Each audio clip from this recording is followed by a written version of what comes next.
Stranger Things has finally returned with Season 5 Volume 1 after over a 3-year break, and wow, what an ending to the first volume that was. We had split stories across the Upside Down, the Right Side Up, connections going all the way back to Season 1, and the Duffer Brothers leading us to think that Vecna was being contained by the military, when in actual fact they were laughing at us because they brought back a character that we'd been calling pointless for years. The brothers have been cooking, and what they served up was absolutely delicious. So let's dive into the first volume of Season 5 and discuss everything that we saw. Here is Stranger Things Season 5 Volume 1 Ending Explained. Just to let you know, this video will contain spoilers. What the ending means for Will. The ending of the final episode was one of the most powerful and revealing scenes that we've ever had in Stranger Things. Not only because it confirmed one of the biggest theories of all in that Will was essentially this generation's Henry Creel, but also it confirmed that Will possesses powers just like Eleven, and she's not the only one in the group that gets those nosebleeds. Vecna had been targeting the children of Hawkins because he viewed them as weak in the mind and body, but most importantly, he believed that they could be easily broken, they could be reshaped and also controlled. He wanted to rebuild the world through them because they weren't exposed to the darkness in ways that he believed plagued the Right Side Up and tormented him in his younger years. This was why Holly Wheeler was taken, and we saw how easily she was manipulated, with Henry just simply posing as Mr. Watson, a name that wasn't even well thought out by him. It just showed how gullible children could actually be. When Vecna arrived on the military base, after annihilating everybody in his path in the most brutal of ways, honestly, when he stuck his hand through that guy's head, it was just so gross, and I even slapped the table because it was just a boss move. He then brought Will over to him and revealed everything to him about why he chose the children and that it was all because of him, as he was the first that Vecna broke, and he broke so easily. Throughout the entirety of this season and even the show, Will had been the character that was a little uncomfortable in his skin and didn't truly have a sense of belonging or purpose in the group. However, after speaking with Robin in this episode and realizing that the only thing that could allow somebody to move on in life in the way that they truly wanted to was by looking for the answers of what makes them happy within themselves, this was what spurred Will on to access the powers that he didn't even realize that he had. The Demogorgons were about to kill everybody that he cared about, something that he wasn't going to allow to happen, and pushed him to the point where he was emotionally ready to be himself fully. And with his strong connection to the hive mind, which was shown to us during the opening 5 minutes of the season, but also got a focus when we saw how he could quite literally see the Demogorgons' perspective, Vecna's perspective, and Mike even questioning if Will was able to control them when one of the Demogorgons didn't attack Joyce. That was the very thing that he did. He stopped them from attacking and killed them in the exact same way that Vecna killed Chrissy and Fred, with their limbs all bending and cracking, showing that he was basically the same as Vecna. This quite literally showed us that Will is just as deeply connected to the Upside Down as what Vecna is, and even though he was broken once before, that's not going to happen again. There were moments in this season which also connected back to Season 2 with the fact that Will was having the now memories, which at the time he wasn't sure what they were, but now after seeing these 4 episodes, it was the perspectives of the Demogorgons and Vecna's hold. Plus, as well as that, when the hive mind was being burned, we saw Will respond in the same way as he did in Season 2 as well. With Will now holding these powers, it very much feels like he's going to be able to tap into the hive mind more and go on the offensive to look for the secret lair that Vecna didn't want Will to gaze his eyes upon. The place where he's clearly been recovering and is housing the children that he's taken.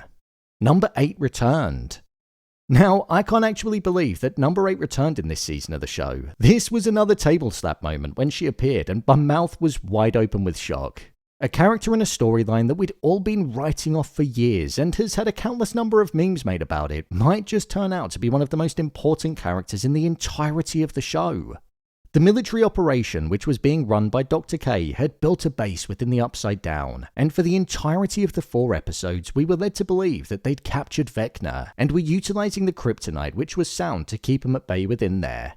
That's why Hopper and Eleven were so determined to break into it, because it was their chance to finally destroy him. However, as we saw, when Hopper was willing to sacrifice himself in order for Vecna to be killed, he went back and opened the door for Eleven, showing that what he saw behind the door wasn't Vecna, but instead it was Number 8, Eleven's sister. This then begs the question of how the military got their hands on Number 8 and what it is that they wanted with her. We know that Number 8 was essentially hanging around with a group of misfits and was sleeping rough and carrying out petty crime.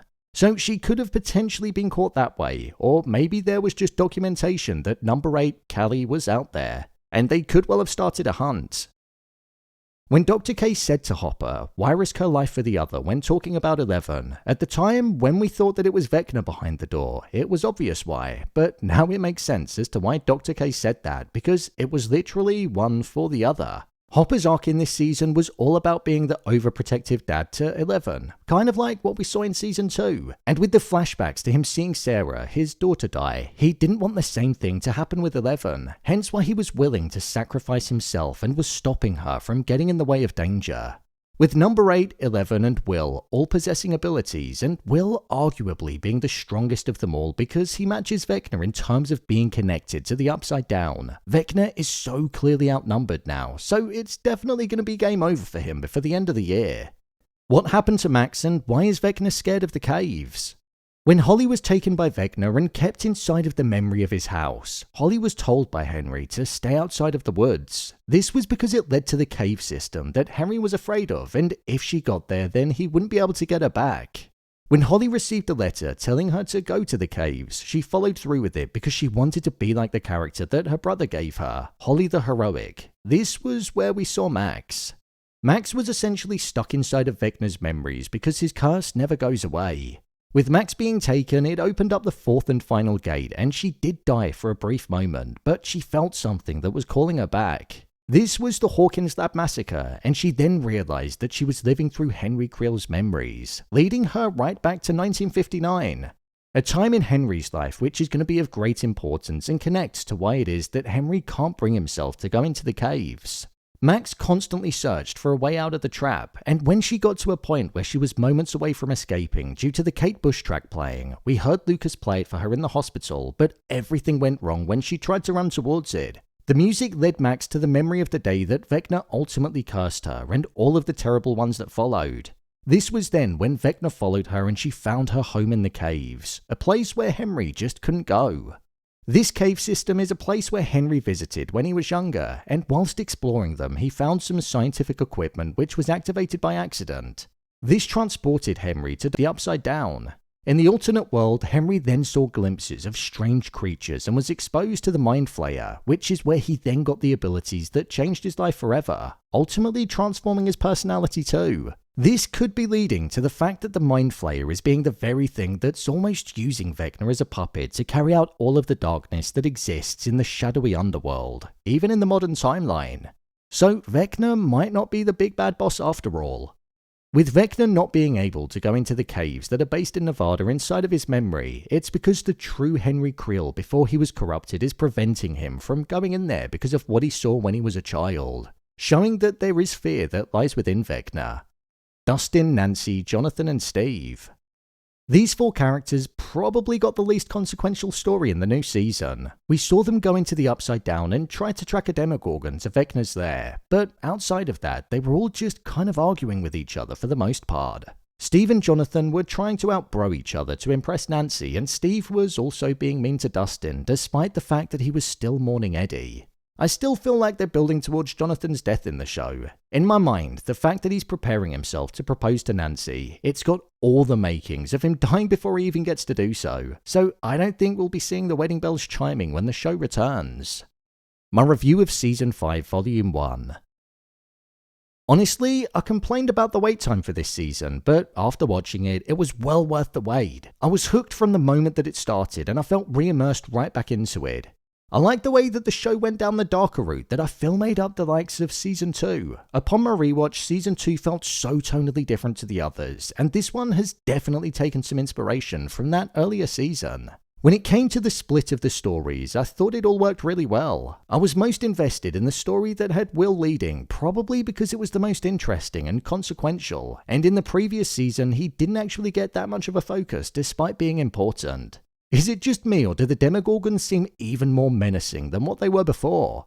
They were absolutely annihilating everybody in their path. Personally, at the military base, I'd have loved to have seen the full set: Demogorgons, Demodogs, and Demobats, but it's fine. These were brutal enough as they were. The deeper themes in the stories was something that also cut through a lot. From Robin inspiring Will to accept who he is as a person and not hiding who he is, Hopper being the protective father, and even Holly's mother showing the love that she had for her daughter. They all add such good depth to the show, and it just elevates the stories even more. I've actually got a question. Do we know if Mike's dad's alright? I feel like we saw him get taken into hospital, but then never heard anything about him again. Poor guy.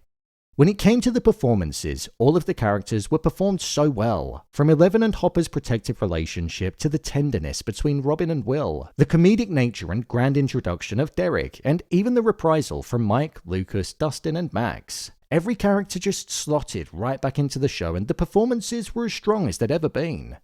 The standouts for me though were definitely Millie Bobby Brown, Noah Schnapp, and Jamie Campbell-Bower.